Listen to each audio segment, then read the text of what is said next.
古老的陆地植物。在广大的陆地上，具有鲜艳花朵、丰硕果实的植物，总是比较吸引人们的注意。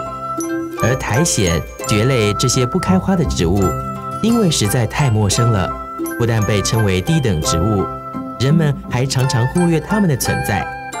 可是它们却是陆地上最古老的植物。我觉得蕨类比较像植物，苔藓好像绿色的地毯。一般都认为苔藓植物是由完全水生的藻类演化而来的，所以它们生存的环境还是围绕着水。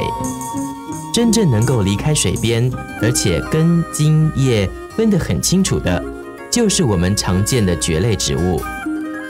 蕨类从4亿多年前就已经存在了，它们可是地球史上第一个能耐干旱的植物。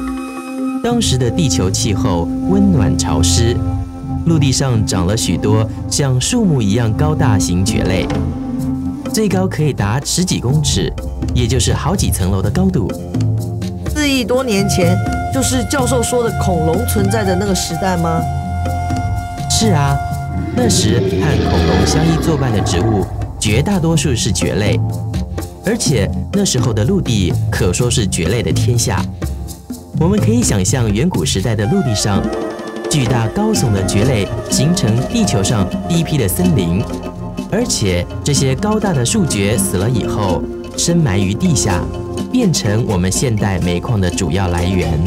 哇，没想到蕨类是老爷爷食物耶！而且是煤矿的来源呢。